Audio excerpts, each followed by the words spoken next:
콘테 감독이 결국에는 토트넘을 떠나게 됐습니다. 한국 시간으로 어제 새벽에 콘테 감독이 팀을 떠납니다. 라고 토트넘에서 발표를 했는데 내용을 조금 더 자세하게 살펴보면 콘테 감독이 상호 합의하에 구단을 떠났다는 것을 발표하게 되었습니다. 콘테 감독의 공헌에 감사드리고 그의 미래를 기원합니다. 라고 올렸거든요.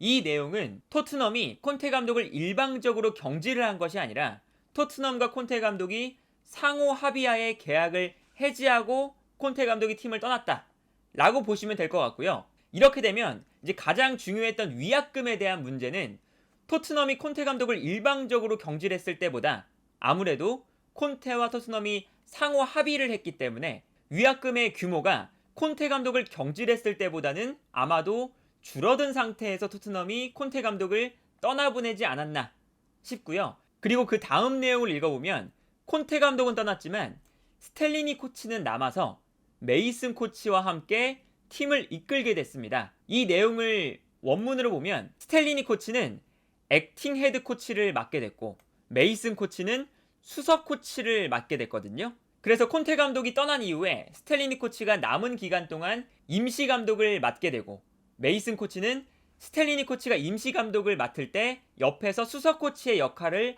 하게 되는 것으로 보입니다. 그리고 이러한 구도가 스텔리니 코치에게도 당연히 엄청난 기회고 토트넘에게도 그렇게 나쁜 선택은 아니라고 보이거든요. 스텔리니 코치 같은 경우에는 만약에 토트넘을 챔피언스 리그로 올리게 되면 그 경험을 살려서 자신의 이 감독 커리어를 만들어갈 수도 있는 거고요.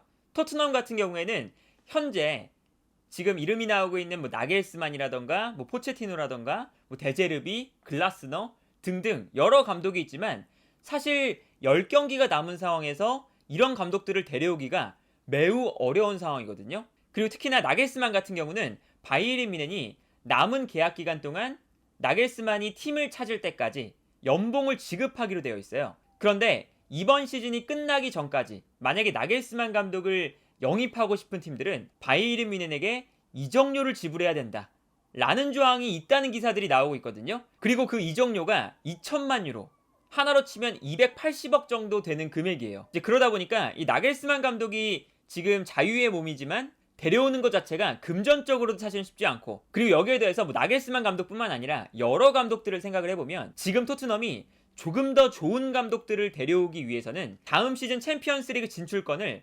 확보한 상태에서 감독을 노려야 더 좋은 감독을 데려올 수가 있거든요. 토트넘이 현재 챔피언스리그 진출권을 확실하게 확보하지 못했다는 것 자체가 좋은 감독을 데려오기가 굉장히 애매한 상황이거든요. 그렇기 때문에 콘테 감독이 떠난 이후에 약간 애매한 감독을 선임하느니 이번 시즌 임시 감독 체제를 통해서 어쨌든 챔피언스리그권 진출을 확보하고 그 다음에 좋은 감독을 데려오는 것이 토트넘에겐 조금 더 좋은 방향일 수가 있어요. 그리고 남은 10경기 동안 새로운 감독이 와서 선수단을 파악하고 전술을 입히고 하는 과정이 과연 10경기 동안 가능할지도 의문이고요. 이제 그렇기 때문에 일단은 스텔리니 코치 대행 체제로 가면서 스텔리니 코치가 토트넘 선수단을 파악하고 있을 뿐만 아니라 어쨌든 토트넘 선수들이 익숙한 전략과 전술을 그대로 이어나갈 수 있는 사람이기 때문에 토트넘 입장에서도 스텔리니 코치를 임시 감독으로 세우는 건 그렇게 나쁜 선택은 아니다 라는 생각이 들고요. 그래서 골드 기자가 어떤 이야기를 썼냐면 토트넘이 여름 전까지 스텔리니 코치로 임시 감독을 하지만 남은 시간 동안 감독을 선임하는데 시간을 할애할 것입니다 라는 이야기를 했습니다. 그러니까 지난 시즌 맨유와 굉장히 흡사한 상황인 거죠. 맨유도 지난 시즌 솔샤르 감독을 경질한 이후에 데려올 만한 마땅한 감독이 없으니까 랑닉 감독을 임시 감독으로 세우고 테나흐 감독을 영입하는데 공을 들였잖아요. 그런 것처럼 토트넘도 스텔리니 코치를 임시 감독으로 세워놓고 다음 시즌을 이끌어갈 감독을 남은 시즌 동안 찾아갈 예정이라고 볼 수가 있겠습니다. 그래서 레비 회장이 콘테 감독을 떠나보내면서 프리미어리그에서 10경기가 남아있기 때문에 챔피언스리그 진출권을 놓고 치열하게 싸워야 됩니다. 우리 모두 힘을 모아야 되고 토트넘과 그리고 토트넘을 좋아해주는 서포터즈를 위해서 가능한 최고의 마무리를 하기 위해 모두가 노력할 것입니다 라는 이야기를 했습니다. 그래서 콘테 감독이 지난 시즌에는 중도 부임해서 이번 시즌에는 중도 하차를 하게 되는, 결국에는 한 시즌을 온전히 치르지 못하고 떠나게 됐고요. 토트넘에서 콘테 감독의 시간을 생각을 해보면 일단 콘테 감독이 분명히 좋은 모습도 보여줬거든요. 지난 시즌에 누누 감독 시절에 토트넘이 리그 10경기에서 5승 5패 9골과 16실점, 득실차가 마이너스 7점이었어요. 그리고 순위는 8위에 머물러 있었죠. 그런데 여기서 콘테 감독이 팀을 맡은 이후에 이 팀이 드라마틱하게 변화하면서 토트넘이 시즌이 끝난 이후에는 38경기에서 22승 5무 11패, 특히나 득실차가 마이너스 7에서 플러스 29가 되는, 결국에는 챔피언스리그 진출에도 성공하는 정말 좋은 업적을 만들었거든요. 그런데 콘테 감독의 문제는 이 여름 이적 시장을 보내면서부터 아마 시작이 아니었나 싶은데, 지난 시즌에 토트넘이 가장 큰 문제가 어떤 거였냐면 지난 시즌에 케인, 손흥민, 쿨루셉스키, 그리고 오른쪽에 에메르송, 왼쪽에 세세뇽, 이 5명의 라인으로 공격을 진행했었죠. 오른쪽에는 뭐 도어티도 있었고요, 왼쪽에는 레길론도 있었는데 어쨌든 이 5명의 공격 라인으로 공격을 전개했을 때 창의성이 부족하다는 평가를 많이 받았죠. 그리고 이 창의성이 부족하다는 건 토트넘의 고질적인 문제 중 하나였습니다. 그런데 콘테 감독이 이 창의성이 부족한 공격 작업을 개선하기 위해서 이번 이적 시장에 돈을 많이 썼거든요. 1,500억 이상을 썼어요. 그래서 이번 여름 이적 시장에 토트넘이 돈을 많이 썼을 때 많은 매체에서 토트넘에게는 이 미드필더 라인과 공격 라인 사이를 연결해 줄 수 있는 연결고리, 플레이메이커가 필요하다 라는 이제 이야기들을 했었죠. 그래서 파케타라던가 메디슨이라던가 정말 여러 플레이메이커들의 이름이 나왔었거든요. 그런데 콘테 감독이 선택했던 건 쿨루셉스키 자리에 히샬리송, 그리고 세세뇽 자리에 페리시치를 영입했었죠. 그러면서 오히려 이 5명의 공격 자원을 더욱 확실하게 가져가는 방향을 선택을 했어요. 그리고 이 방향성에서는 조금 극단적으로 히샬리송이라는 쿨루세스키보다 제공권에 더 뛰어난 선수를 영입하면서 박스 안에서의 공격 숫자를 늘렸고, 그리고 여기서 반대편에 있는 에메르송, 손흥민, 이 4명의 선수가 박스 안으로 들어가 있을 때 크로스를 잘 올리는 페리시치를 영입해서 박스 안으로 크로스를 올려주겠다.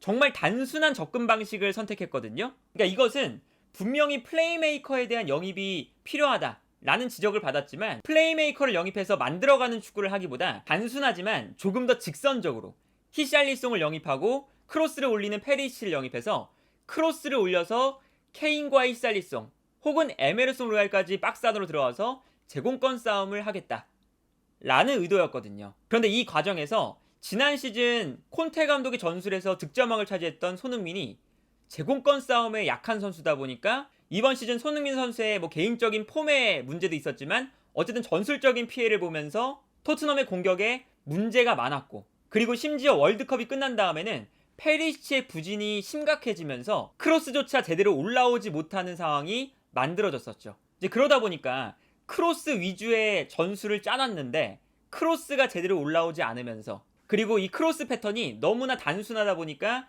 상대팀들이 시간이 지날수록, 월드컵 전에는 토트넘이 분명히 어쨌든 꾸역승이지만 크로스를 통해서 4위권을 지켜냈는데 월드컵이 끝난 이후에는 많은 팀들이 토트넘의 공격 방식에 분석을 하고 익숙해지면서 토트넘의 경기력과 성적이 점점 더 안 좋아지고 있었는데, 여기서 콘테 감독이 별다른 변화를 주지 못하고, 그리고 심지어는 지난 경기가 끝난 이후에 토트넘의 선수들이 문제가 많다 라는 이제 발언들을 했거든요. 그런데 이게 사실은 정말 콘테 감독이 떠나는데 결정적인 인터뷰이기도 했지만 굉장히 무책임한 발언이었던 게, 아까 살펴봤지만 분명히 여름 이적 시장에서 플레이메이커를 영입해야 된다는 선택지가 있었음에도 불구하고 본인이 히샬리송과 페리시치, 조금은 단순하지만 크로스 패턴에 적합한 선수들로 스쿼드를 구성했거든요. 그래서 콘테 감독도 분명히 지금 토트넘의 좋지 않은 흐름에 상당 부분 책임이 있는 사람인데,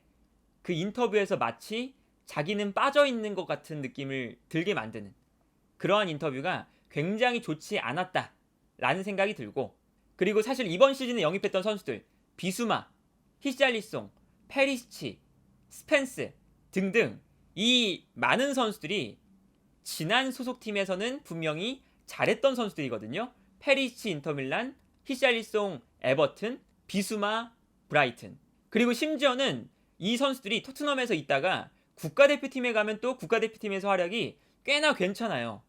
이제 그렇다는 건 분명히 선수들의 문제도 어느 정도는 있겠지만 콘테 감독의 전술적인 책임이 가장 크지 않나 라는 생각이 들고요. 콘테 감독이 어쨌든 굉장히 좋지 않은 방식으로 팀을 떠나게 됐는데 이게 토트넘에서만 그런 게 아니라 사실은 인터밀란, 첼시, 유벤투스, 이탈리아 국가대표팀 자신이 몸담았던 팀에서 마지막 끝이 늘 안 좋았거든요. 그래서 분명히 콘테 감독이 능력이 없는 사람은 아니고 지난 시즌만 보더라도 좋은 성적을 충분히 만들 수 있는 감독이긴 하지만 이렇게 늘상 끝이 좋지 않다는 건 콘테 감독의 가장 큰 문제가 아닐까라는 생각이 들고요. 토트넘 같은 경우에는 남은 10경기 동안 챔피언스 리그 진출을 위해서 치열하게 싸워야 되는데 물론 스텔리니 코치가 콘테 감독의 밑에 있었던 사람이기 때문에 전술적인 컨셉이나 흐름 자체가 드라마틱하게 바뀌진 않을 거라고 예상이 되거든요. 다만 콘테 감독이 그 인터뷰를 통해서 팀의 분위기를 정말 안 좋게 만들었던 그 안 좋았던 분위기는 어쨌든 쇄신이 가능하기 때문에 그리고 그 동기부여나 팀의 분위기 자체가 변화한다는 게 팀의 성적과도 큰 연관이 있기 때문에 어쨌든 토트넘은 남은 기간 동안 콘테 감독이 떠난 감독 교체 효과를 최대한 기대해봐야 되지 않을까 싶습니다.